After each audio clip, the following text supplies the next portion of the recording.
Hello, welcome to our YouTube channel GS Exam Mentor. In this video, we are going to continue our pedagogy question series, and this is our 8th video. So without any delay, let's start the video. And in this video, we will learn some new question today, and there will be explanation also.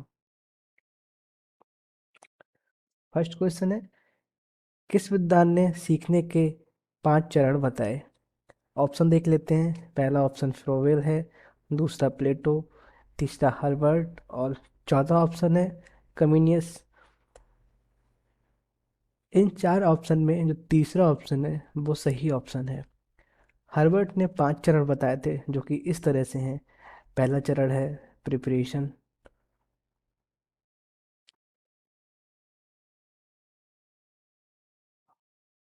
और दूसरा चरण है presentation,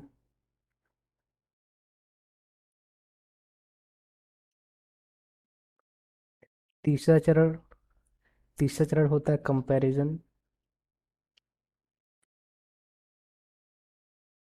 और चौथा चरण generalisation,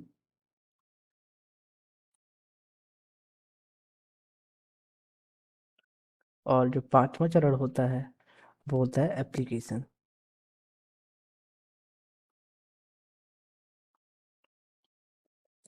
तो इस question का जो सही ऑप्शन है वो आंसर है नंबर 3 हार्वर्ड। अगला क्वेश्चन देखते हैं, यदि स्कूल में पूरे समय तक बच्चों को शिक्षा कार्यक्रम में पूरी तरह व्यस्त रखा जाए तो से कौन सी समस्या पैदा नहीं होगी? ऑप्शन देखते हैं। पहला ऑप्शन है गृह कार्य देने की आवश्यकता नहीं पड़ेगी। दूसरा ऑप्शन है छात्रों में पढ़ने के प्रति रुचि में कमी नहीं आएगी।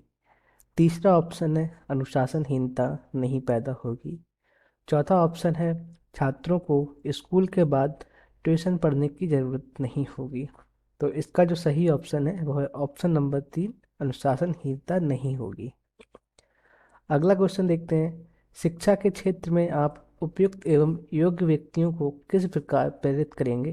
पहला ऑप्शन है उन्हें उपयुक्त पद देकर, दूसरा ऑप्शन है अच्छे वेतन द्वारा, तीसरा ऑप्शन है शोध प्रोत्साहन एवं पुरस्कार देकर, और चौथा ऑप्शन है प्रशंसा द्वारा। तो इसका जो सही ऑप्शन है वो है ऑप्शन नंबर 3, शोध प्रोत्साहन एवं पुरस्कार द्वारा। तो इन तीनों चीज़ों से जो कि है शोध प्रोत्साहन एवं पुरस्कार, इन तीनों चीज़ों से आप किसी ऐसे व्यक्ति को प्रेरित कर सकते हैं जो कि शिक्षा के क्षेत्र में बाकी लोगों को प्रेरित करता है। अगला क्वेश्चन देखते हैं, वर्तमान में किस प्रकार की शिक्षा छात्रों तथा समाज के लिए लाभप्रद है? ऑप्शन देखते हैं। पहला ऑप्शन है रोजगार परक व्यावसायिक शिक्षा, दूसरा ऑप्शन है विशेषज्ञता प्रदान करने वाली शिक्षा, और तीसरा ऑप्शन है प्रौद्योगिक का ज्ञान देने वाली शिक्षा, और चौथा ऑप्शन है नैतिक मूल्यों को उजागर करने वाली धार्मिक शिक्षा। तो इसका सही ऑप्शन है वो है ऑप्शन नंबर 1, रोजगार परक व्यावसायिक शिक्षा। छात्रों को रोजगार परक एवं व्यावसायिक शिक्षा दी जानी चाहिए क्योंकि इससे वो अपने आने वाले जीवन में भविष्य के लिए तैयार रहेंगे। अगला क्वेश्चन देखते हैं, आपके विचार में चिंतन शक्ति विकसित करने का क्या उपाय है? ऑप्शन देखते हैं। छात्रों को समस्या समाधान विधि से पढ़ाया जाए, दूसरा ऑप्शन है छात्रों में स्व अध्ययन की आदत का विकास किया जाए, तीसरा ऑप्शन है छात्रों को खोज एवं ब्रेन स्टॉर्मिंग विधि से पढ़ाया जाए, और चौथा ऑप्शन ये सभी। इसमें सही ऑप्शन है वो है ऑप्शन नंबर 3, छात्रों को खोज एवं ब्रेनस्टॉर्मिंग विधि से पढ़ाया जाए। यहाँ पे बात चिंतन शक्ति की हो रही है। अब खोज एवं ब्रेनस्टॉर्मिंग को समझते हैं।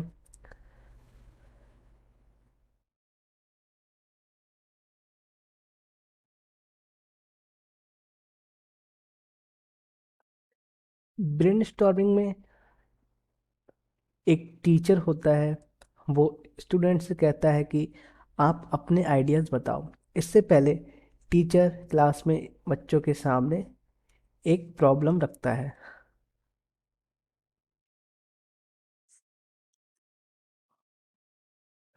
और सभी बच्चों से कहा जाता है कि आप इस प्रॉब्लम का सॉल्यूशन बताओ। इसको व्हाइट बोर्ड मान लेते हैं। तो बच्चे जो भी आंसर बताते हैं, जो भी उस समस्या का समाधान बताते हैं, टीचर उनको यहाँ पर लिख लेते हैं।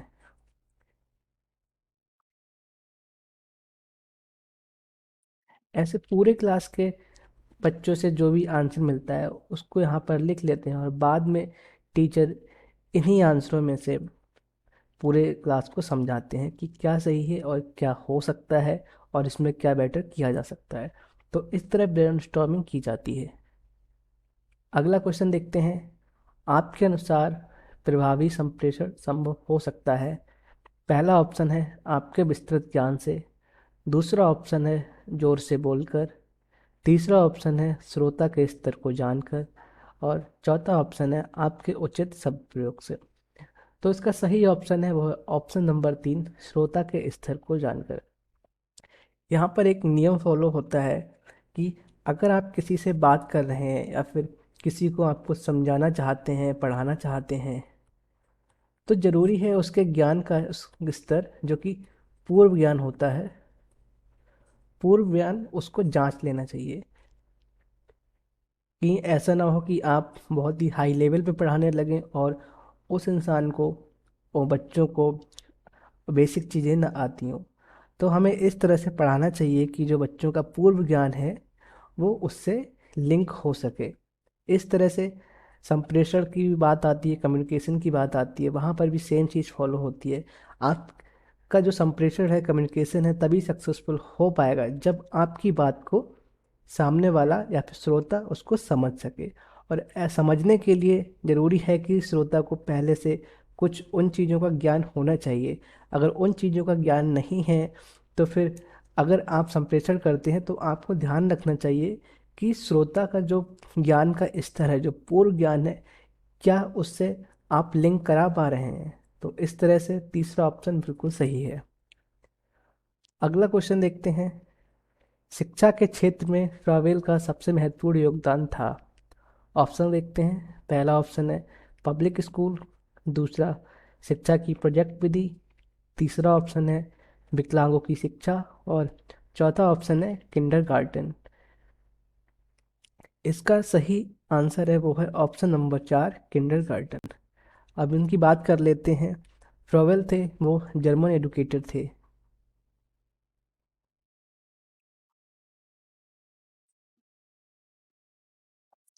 इन्होंने किंडरगार्टन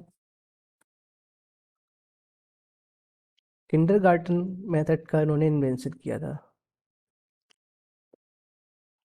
इनका मानना था कि अगर प्ले बेस्ड लर्निंग पर फोकस किया जाए तो इससे बच्चों को इजीली पढ़ाया जा सकता है, समझाया जा सकता है, और ये लॉन्ग टर्म मेमोरी में फिट बैठता है। तो फ्रॉबल ने कहा था कि अगर बच्चों को खेल के माध्यम से सिखाया जाए तो बच्चे आसानी से समझ सकते हैं और उसको देर तक याद रखते हैं। इन्होंने लर्निंग की 3 चीज़ें बताई, इन्होंने 3 चरण बताए। पहला था कि इस तरह से पढ़ाया जाए कि बच्चों को जीवों का ज्ञान हो।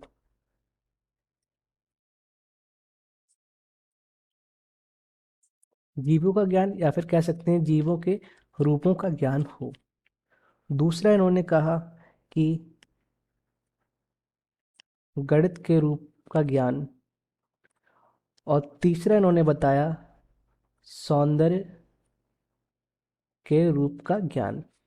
अब जीवों का ज्ञान, यहाँ पे इन्होंने बात की थी अगर बच्चों को बागवानी सिखाई जाए,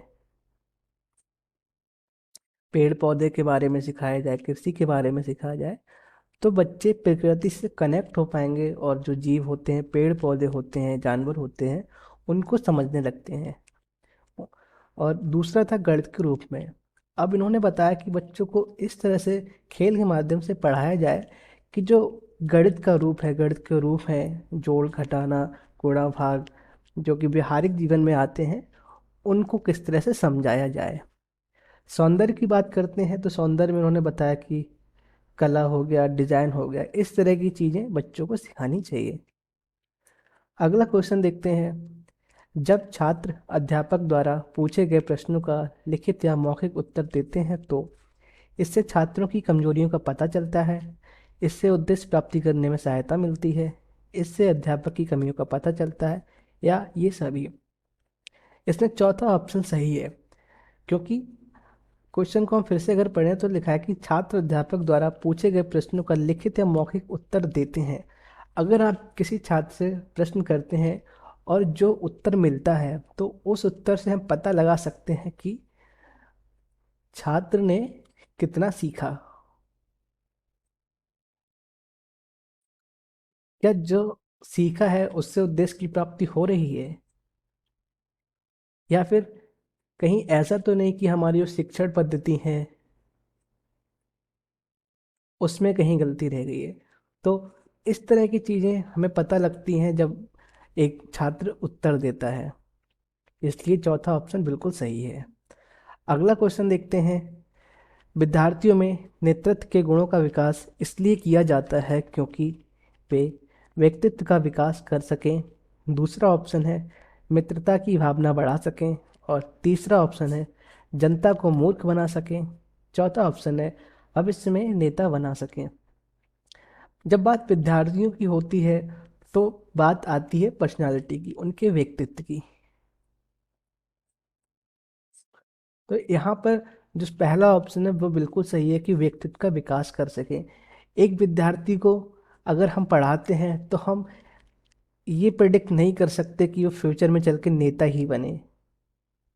इस लेकिन हमारा एक गोल रहता है कि हम इस तरह से बच्चों को सिखाएं कि उनके व्यक्तित्व में विकास हो और जो नेतृत्व करने की क्षमता हो वो भी आए।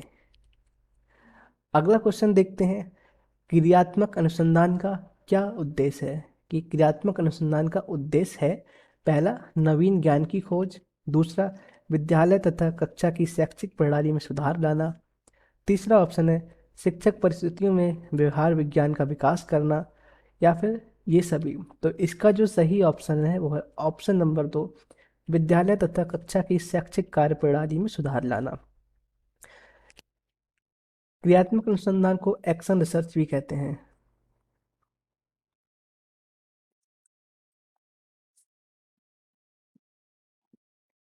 एक्शन रिसर्च का जो मोन एक्शन रिसर्च का जो मेन फोकस होता है वो फोकस ये होता है कि जो स्कूल है